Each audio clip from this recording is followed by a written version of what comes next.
Hi there everybody, this is Susan with Pumpkin Hill Stampers. I have a Stampin' Share card for you today. We're going to do some coloring with our new blend markers, our alcohol-based markers. We're going to do some embossing with the heat embossing. And today we're going to be using the two sets, Paisley and Posies, and also a hostess set called Your Delightful. I just really like these big expressions, so I thought we would use those on our card. We're also using a couple of different layers today. We're using cardstock layer on the bottom, and then as you can see as I lift it, we have a vellum layer on the top. So that kind of gives you a ghosting image of the underneath, but it lets you have two layers on top of each other, so that's kind of a fun technique. So let's go ahead and put this card together.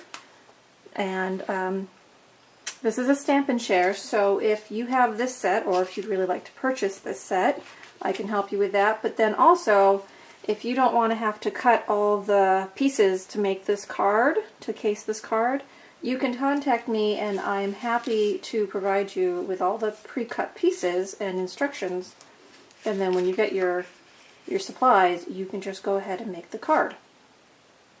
Okay, so this one is a pretty simple set.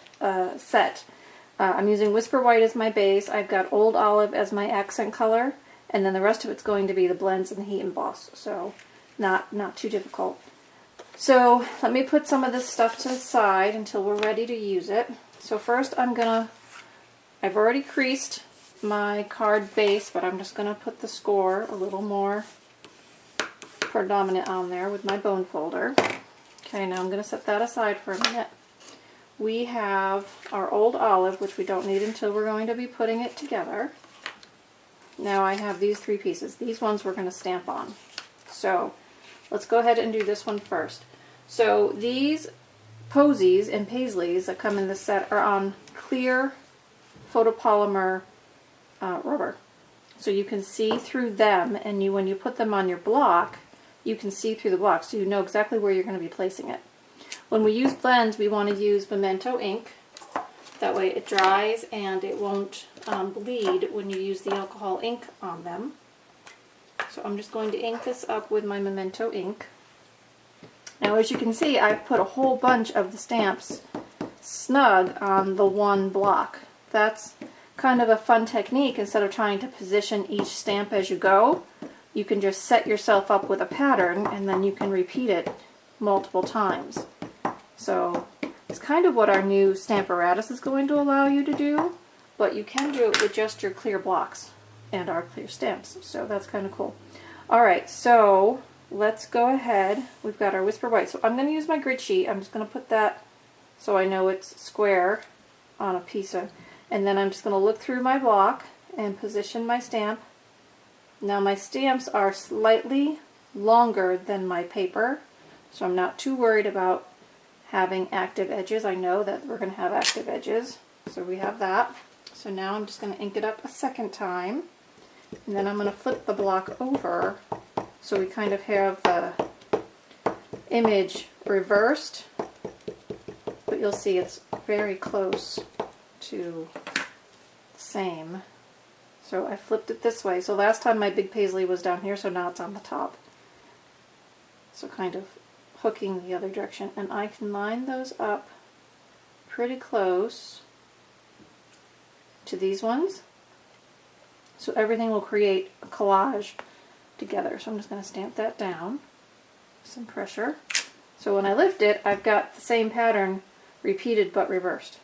Okay, so there's that one. Then for our embellishment here on the card, okay, I'm going to stamp it one more time on this smaller piece.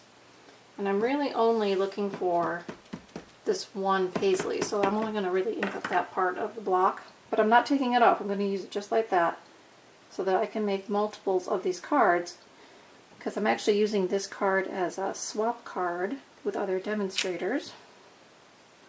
So that's going to make it easy for me. Okay, so there's going to be our embellishment piece, which I'm going to be able to go to the Big Shot and cut out with my dies that are coordinating with this set, or you can trim it out with your paper snips, so whichever way you prefer, but we can do that. Okay, So now we have our piece of vellum here. Let's go ahead and get that stamped, and then we will work on putting the card together. So I have inked it in Old Olive ink, and then I'm going to do something a little bit different than what I've done in the past. So we're going to heat emboss with clear emboss powder. So let me just start by stamping it. So first I'm going to ink it up and make sure my ink pad is nice and juicy. So stamp this down. Now again, I want to put that vellum square on my grid so that I can know that when I'm stamping through, I'll see that my words are also not tipped in any weird angle. So now you can see I can't see through I can see through the block, but I can't see through the stamp. This is what we call a clear mount stamp. So I can see through the block. It's not on a wood block, but I have to kind of trust my left, right, up, down positioning. Alright, so that's if it's just stamped with ink. Okay. And on vellum it would take that a while to dry. So we could heat set that with our heat gun and just leave it with ink. But watch what happens. So I've got some clear emboss powder in this tray. So I'm going to scoop that up on my paper and shake it across. So I'm coating the ink. That's why I want it really juicy ink pad. Coating the ink, and then I'm tapping it to get the extra off. So now I'm going to bring my heat gun in and heat that powder up, and it's going to melt and kind of create a raised glossy image. And as you can see, it's going to come out the ink color underneath. So this is a way to use your clear emboss powder but have colored emboss. So I'm going to turn my heat gun on. It's a little bit loud, but you'll see as that's changing right now, it looks dusty. As it changes with the heat, it's going to get glossy. Okay, so here we go.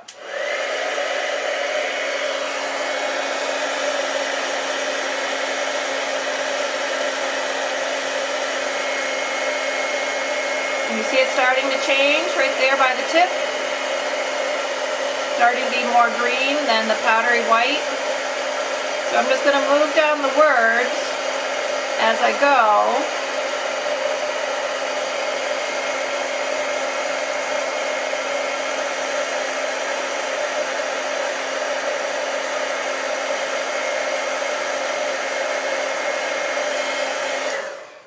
So kind of like the tortoise and the hare, slow and steady. We'll get that done. Okay, so that's going to be the top layer of my card, which is going to go over the stamped layer, and then we're going to put that all on mounts. So if you're the kind of person who really likes black and white images, you could leave it just like this and put the card together.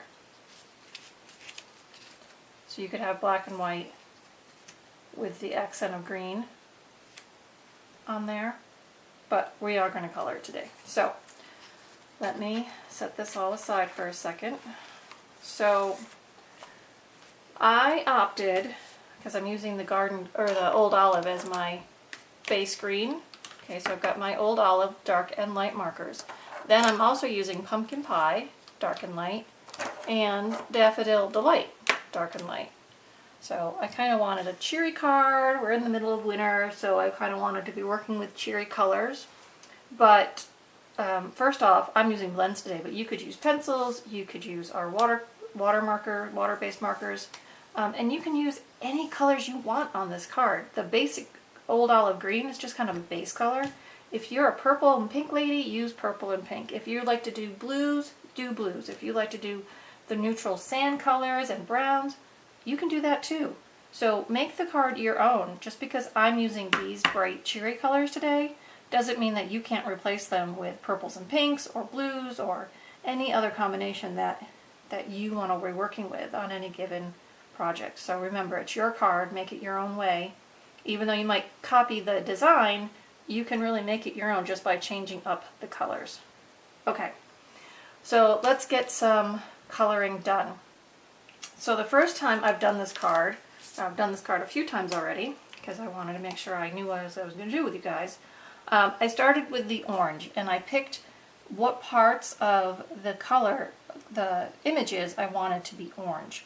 I felt like orange was the middle color, the yellow being the lightest and the green being the darkest. So I kind of decided where I wanted orange first, and I also wanted to work where I wouldn't have the same color next to each other so much. So that's like orange there. And then I decided I would put orange up here, thinking that all my leafy images would be green, and then I could use the yellow in between those. Okay? Then I came over here and I wanted to pick that same boxed pattern and repeat that with the orange. Now this is just the way I was thinking about it. You certainly can color it any pattern you want, and you don't have to be consistent between one side or the other. So I just like symmetry and balance in my images, so that's kind of the way I think about my colors and the way I apply them, but there are no rules. You can do it however it suits you when you're doing it. Okay, so see, I kind of worked from that one down to this one, and I'm mimicking my pattern. So I'm using the paintbrush tip of these blends. There's also a nub tip on the other end, which is a little more fine point. So when you're working in much smaller areas, you can do that. Alright, so that's how I started. So I worked with the orange, and then I went to the green, and then I went to the yellow. So now I'm going to bring in one that I've got almost finished. Kind of like Martha Stewart in the kitchen, right? Bing, bing, in and out of the oven, and we're moving on. So as you can see, I've got a lot of it already colored in. So I want to just talk about a couple of things. So on this large one here, okay, I've done my green leaves and my flowers. I've done my stripes and patterns here. So now I'm going to come in, and so these are two layers of markers. One's light, one's dark. So I did with the dark daffodil, the bright sun pattern there, but now I'm going to come with the light daffodil, and I'm going to backlight it with the lighter shade. So it's not much different, but it is lighter, and it blends right with that color. And because I'm using orange and the yellow, I'm not worried about overlapping on that orange, because the yellow is lighter. And then I'm filling in this whole section of the Paisley with the lighter yellow. And again, because everything else is colored with a darker shade, I'm not too worried about overlapping my ink. Now, if you were to color outside the lines or get color where you didn't want it, we do have a pen called a color lifter, and it basically lets you erase marks that you don't want on there.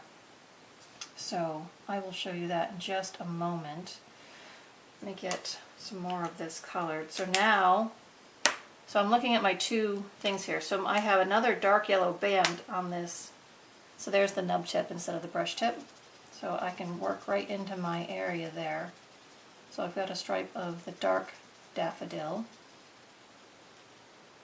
right there. And then previously I used the dark pumpkin pie, and now I'm coming in and using the lighter pumpkin pie. I can just push that ink into those spaces and go around the different shapes. So, and then I've gone all the way around this one with this shade, just like so. So, can you see how I was alternating my colors between the orange, the yellow, and the green? So I tried not to have two colors right next to each other, or if I did have two colors next to each other, I went ahead and used the lighter color or the darker color to create dimension in my image. So for somebody like me who really likes to color, these pens are a fun, a new way to apply color. And also, for those of us who don't like to have marks outside of the lines, which happens, we have the color lifter that will fade out the mistake. So, okay. You'll notice I've got two-tone green here, so that's again the light and the dark green, and you can just blend those two colors side by side. So again, it's just a slight variation, and if you wanted the dark green a lot darker, you could go over it again after the first coat dries and add a second layer. So that's a fun way with these pens too. You can layer your layers of ink to create more color. So on this leaf here, I've done the dark green, just tracing over the image from the vein from the stamp, and now I'm just going right over it with the lighter one, filling in the remainder of that shape, and I get that two-tone leaf. Now there's a good example. So I've just went outside the line here on this leaf. So if I take my color lifter, it's the white one, and I can come right in. I'm using that nub tip because I don't want to take off too much, but I'm coming in and I'm just, I guess I refer to it as bleaching out. I really don't think it's bleach, but it just cleans up that image so I don't have color outside the line. So there we go. So, you know, if you have time and you enjoy coloring, these are really fun markers. And if you like outlined, you know, images or lots of symmetrical images, this is a fun set too. Alright, so now let's go ahead and put our card together. Okay, so I'm bring these other pieces back in. So here's the You're Delightful that I made. So this set also has a stamp that says You're the Best, and I made another one of those. So actually I'm going to make this card with this one, the You're the Best, so that you can see the two different images. So we're going to start by putting our colored Whisper White, and you can see on the back of this, those markers, they bleed through your cardstock. So this is the thin white cardstock that I'm using. If you use the thicker white cardstock, it doesn't bleed through as much. But because I'm mounting it on a piece of thick cardstock, I wasn't worried about that. So just think about that when you're creating your cards, which cardstock you want to use, the thick or the thin. Alright, so I'm just going to mount this stepped in a little bit from my edges. Okay, and you could use the card just like that. You don't necessarily have to put the vellum over the top. But I have this vellum piece over the top. Now, something tricky about vellum is you see the adhesive through it. So I'm cheating and I'm using this strip of old olive and I'm creating like a belt right here, or a paper ribbon coming down the edge. So I'm going to put adhesive on my strip of paper here. Then I'm going to use my grid paper so that I know I'm going straight up and down, and I'm going to position this over the top. Okay, now I'm going to come flip it over and I'm going to put more adhesive on the vellum piece, but behind where the green is. And then I can position this right over my Whisper White because they're the same size. So let's just get that on there. May have to stand up to position this properly today. We'll see. Alright, so there's that. So now I don't have any adhesive showing between my images. Okay, they're just the two images. Now that is all going to get mounted up onto a Whisper White card base.